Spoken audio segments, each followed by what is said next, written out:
안녕하십니까, 통연입니다. 오늘은 을사일주의 운명적 특징과 사용 방법 첫 번째를 말씀드리겠습니다. 을사일주의 특징을 먼저 말씀드리면, 을사일은 일지사화가 상관으로 작용하고 있죠. 그러면은 을사일을 더 확실하게 알기 위해서는 같은 활에도 사화와 오화의 특징을 비교해 보면 더 정확하게 사화의 특징을 알 수가 있습니다. 사화는 뭐냐면 어떤 작용을 하느냐 하면은 퍼집니다. 사화는 퍼진다. 오화는 뭐예요? 집중한다. 같은 활에도 그 작용과 쓰임이 다릅니다.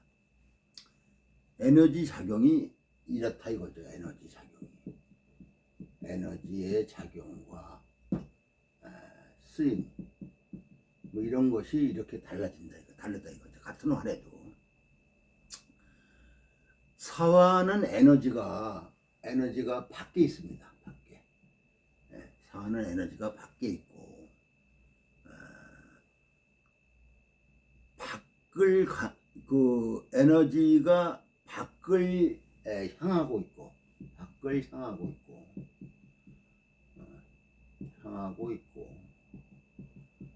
에너지가 뭐예요?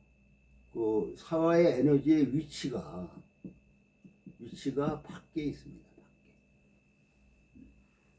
밖으로 나가고 있다 이거죠. 에너지의 위치가. 그러니까 이렇게 돼 있으면은 사화는 에너지가 이게 아니고 이게 바뀌면은 에너지의 방향은 밖을 향하고 있고, 또 에너지의 위치가 뭐예요? 밖으로 나가고 있습니다. 밖에 있습니다. 오화의 에너지는 이미 밖에 있습니다. 다시 설명해 드릴게요. 사화의 에너지는 안에서 밖으로 나가는 거고, 위치도 밖을 향해 가고 있습니다. 근데 오화의 에너지는 아예 밖에 있습니다. 그렇지만 방향은 안으로 바뀌어져 있습니다. 그래서 사화는 화의 에너지가 퍼져 있고, 오화는 화의 에너지가 뭐예요? 이건 에너지가 퍼져 있습니다. 이렇게 퍼져 있다. 오화는 에너지가 덩어리져 있어요. 덩어리. 뭉쳐 있습니다. 덩어리로 만들어 있습니다. 그리고 오화는 대상에 가까이 있습니다. 근접돼 있어요. 가까이. 근데 사화는 뭐예요? 대상에 멀리 있습니다. 멀리 있다. 그리고 사화는 대상에 간접적이고, 오화는 대상에 직접적입니다. 가까이 있기 때문에 그렇죠. 이걸 잘 알아둬야 됩니다. 그래서 사화는 뭐예요? 그래서 사화는 빛으로 작용하고, 오화는 열로 작용합니다. 그런데 사화가 오화를 만나면은, 이렇게 사화가 오화를 만나면은 사화의 작용이 오화를 조장하는 형태로 작용합니다. 그러니까 사화의 기본적인 속성은 조함을 조장하는 형태인데, 들뜨게 한다. 긍정적이면 경쾌함을 만드는 것, 가볍게 만들어주는 것, 이런 형태가 되죠. 을사를 오화와 비교한다면 가보를 볼 수가 있죠. 가보와 반대되는 건 또 뭐예요? 경자가 되고, 을사와 반대되는 거는 신해가 되죠. 을사와 반대되는 건 신해가 됩니다. 이게 다 상관이죠, 상관. 다 아래로는 상관입니다. 같은 상관이라도 을사의 상관과 갑오의 상관, 경자의 상관과 신의 상관이 다 다르죠.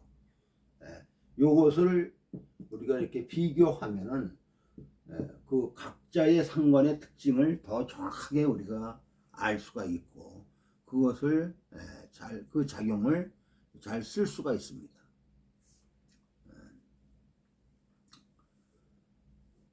그래서 자수와 해수도 여기서 그래서 아까 사화와 오화를 비교해 봤잖아요.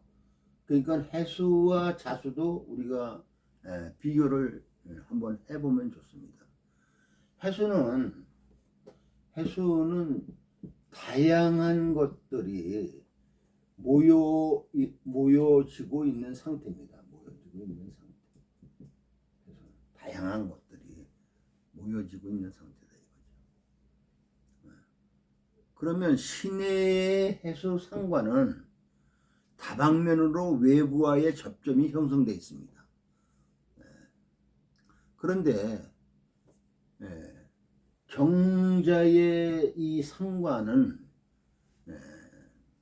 어느 하나에 집중되어 있는 단일화된 상관입니다. 똑같이 상관을 말하는데 을사와 갑오의 상관도 구분해 봐야겠죠. 을사의 상관은 다방면의 접점을 형성하고 있습니다. 확장되는 거고 외부의 조건에 여러 부분으로 에너지가 펼쳐지고 있다는 뜻이죠. 근데 갑오는 집중되어 있는 상관입니다. 그래서 갑오의 상관은 깊이로 만들려 하는 단일화되어 있어서 하나의 집중된 형태의 상관이죠. 그래서 갑오 상관을 폭발적 상관이라고 말할 수 있습니다. 에너지가 집중되어 있습니다. 어느 기점에서 폭하고 터진다는 말이죠. 폭발력이 긍정적 에너지로 작용한다면 어느 한순간에 기능성 시프트가 일어납니다. 우리가 말하는 차원을 넘어서는 그런 변화가 일어나죠.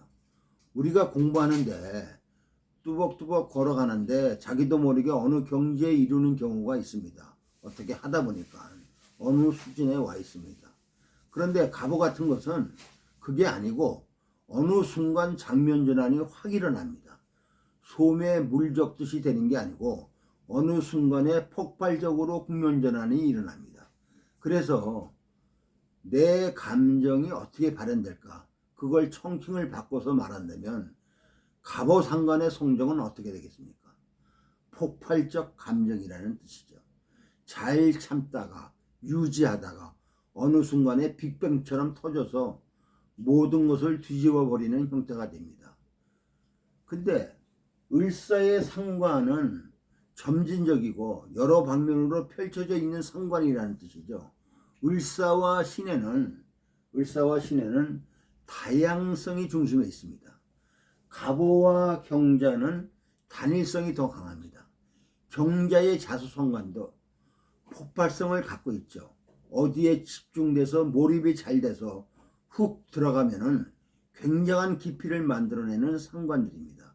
근데 을사나 신의 상관은 여러 방면으로 다양하게 접점을 형성해서 두루두루 자랍니다. 다양성이 돋보이죠. 을사의 상관은 을목이 사화에 의해서 목생화가 되죠. 그러면 을목은 사화에 의해서 텐션이 형성됩니다. 을목이 사화에서 텐션이 형성되죠. 텐션을 갖춘다는 건 을목한테는 굉장한 코드입니다. 을목은 뭐예요? 결과에 가까이 가 있고 을목은 결과에 가까이 하고 마무리에 강하다 이거죠. 화에 접근되어 있는데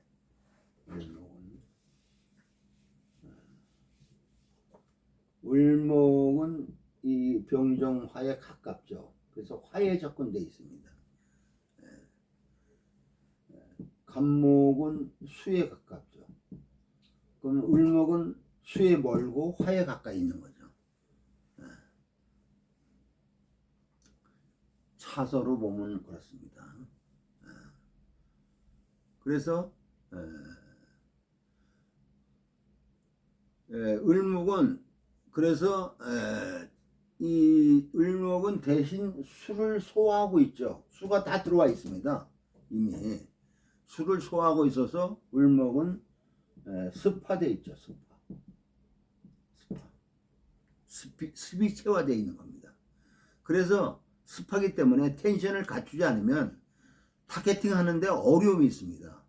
을목이 텐션을 갖추고 있다는 것은 아주 빠르게 결과를 인지하는 것, 타겟을 설정하는 게 정확하고 확실하며 을목이 자기 실력을 잘 드러냅니다. 능력을 갖추고 있다의 가장 큰 핵심은 천간에는 을목이 병화를 보거나 지지로는 사화죠. 있는지를 관찰해야 합니다. 을사일주는 일정 부분 사화라는 것으로 텐션을 갖고 있으니까 그거에 의해서 설정되는 긴장감, 탄력들이 만들어져 있습니다. 사화의 체성을 여기에 상관을 접목해서 설명을 해야 됩니다. 그러면 자기 표현이 뛰어나고 예술성, 기술성이 좋아서 자기 표현 능력이 뛰어납니다. 말솜씨, 글솜씨가 좋고 그림을 잘 그리거나 음악을 잘합니다. 뭘 잘 만들고 운동신경이 뛰어나죠. 다방면으로 자기 재주를 드러낼 수 있습니다.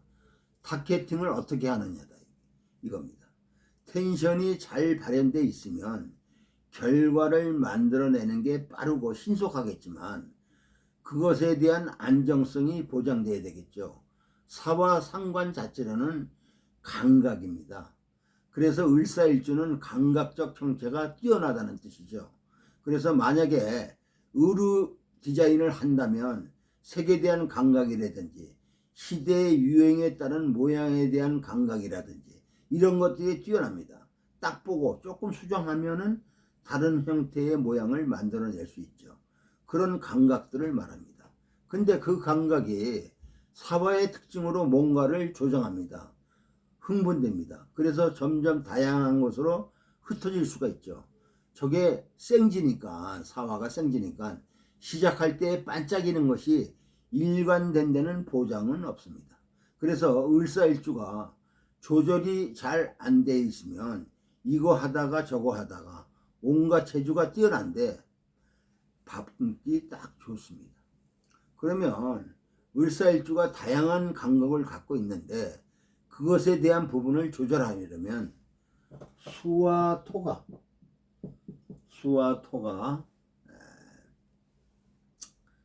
개입되어야 된다는 말이죠. 수는 상관을 쓰는 매뉴얼입니다. 이게 매뉴얼. 인성이죠. 상관을 쓰는 매뉴얼이다. 그래서 수를 쓰면은 어떻게 됩니까?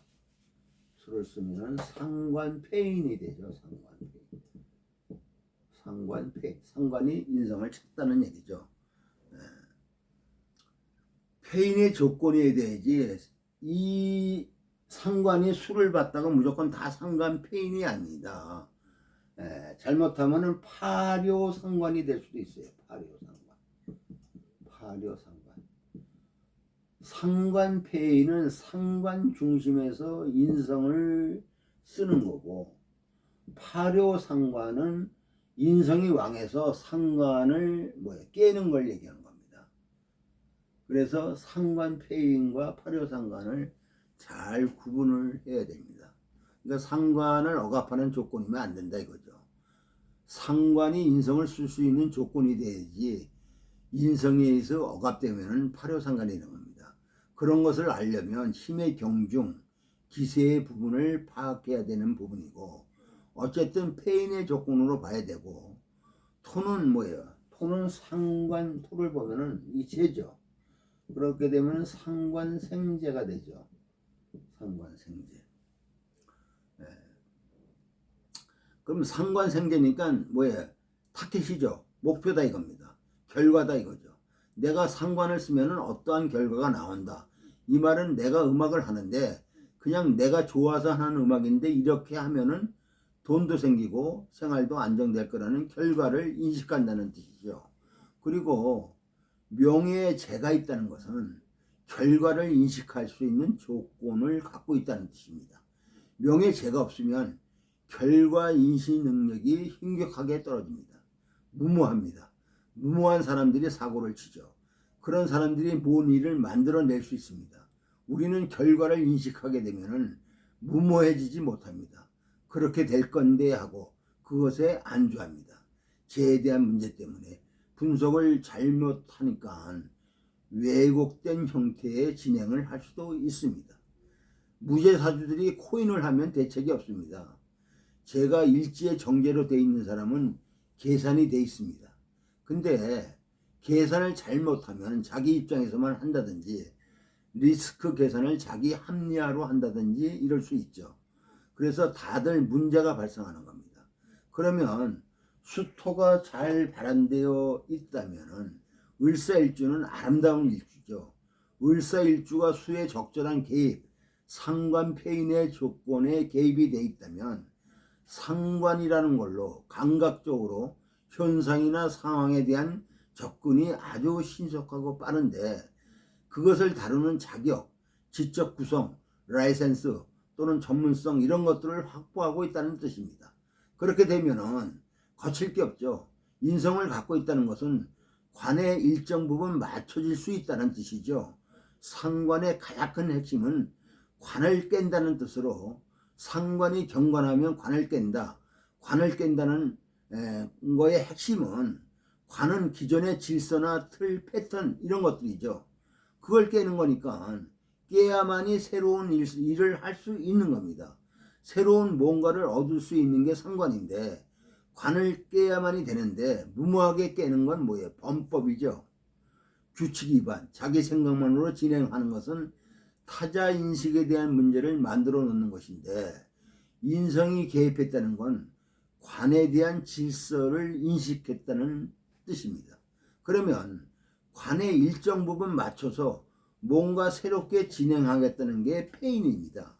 그래서 상관 페인이라는 것은 전형적인 국가가 인정하는 자격을 갖추고 그것을 가지고 새로움을 시도하는 그런 형태가 됩니다. 경관의 부분이 페인이나 생재가 안 돼 있다면 순수 상관입니다. 순수 상관. 상관이 경관을 보는데 인성이나 재가 없이 상관만 왕하다. 그러면 이거는 순수 상관이라고 우리가 얘기합니다. 순수 상관. 그런데 순수 상관이라는 것은 관 입장에서는 싸가지가 없는 거죠. 관 입장에서는 관을 배려하지 않는다는 뜻입니다. 그냥 극한다는 얘기죠. 그러면 순수 상관은 그냥 상관짓 합니다. 관을 인식하지 않고 관을 깨는 겁니다. 그게 아름다울 수도 있습니다.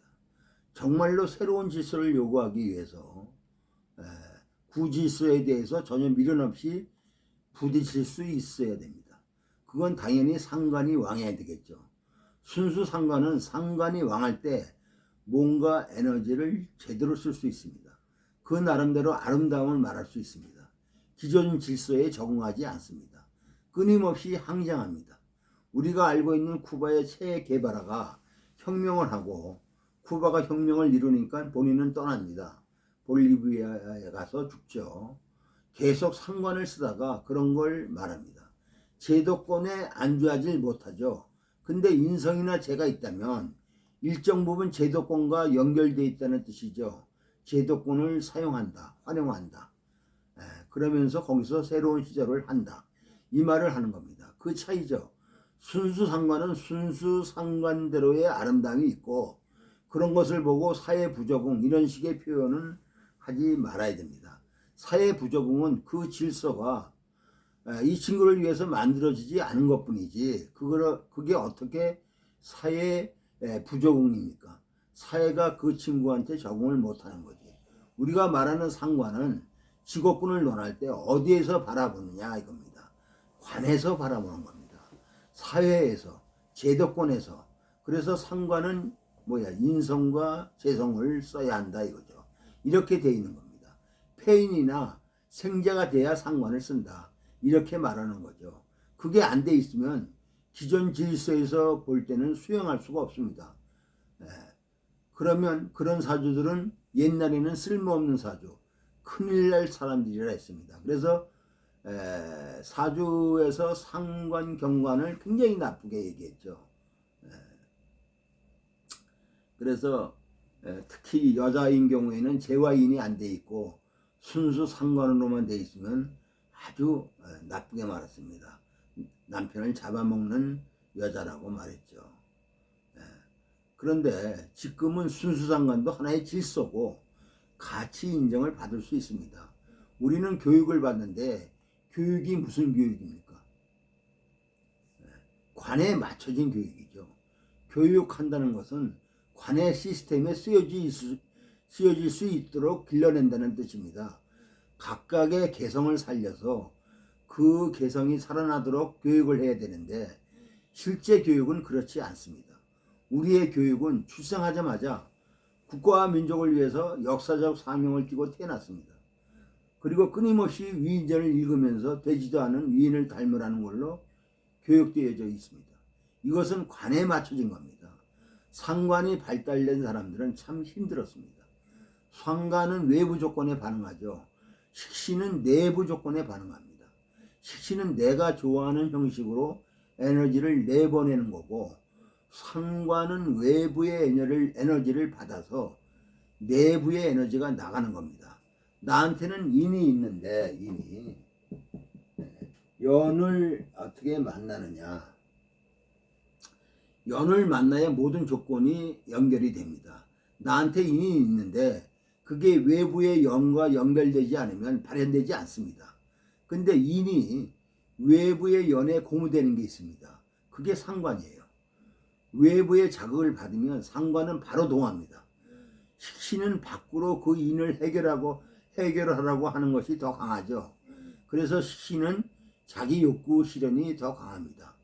상관은 외부 자극에 의해서 생기는 순간적 발현들, 아무 생각이 없다가도 드러나는 것들입니다. 식신으로 뭔가를 할 때는 외부 조건의 반응이 그만큼 더딥니다. 그러면 시대적 상황이나 현실적 조건들이 달라졌는데도 그걸 그냥 진행할 수 있습니다. 사람들이 보면 그게 유행 지났어. 이렇게 그만해. 그래도 나는 좋은데 하면서 그냥 하는 겁니다. 근데 상관은 민감하게 반응하죠. 식당을 하면 메뉴판 벌써 바꿉니다. 여름이 시작되기 전에 냉면 게시 붙여놓습니다. 손님이 와서 냉면 안 팔아요 하면 바로 메뉴판 바꿉니다. 식신은 자기가 바꾸고 싶을 때 바꿉니다. 그런 차이를 보고 외부 조건에 반응한다는 거에 무게중심을 둬야 된다 이거죠. 이것은 굉장한 장점입니다. 외부 조건은 대상이 이미 있습니다. 이렇게 해서 반응하는 걸 우리가 모방한다고 합니다. 모방하는 것은 지금 시대에서 굉장히 중요한 부분 중에 하나죠.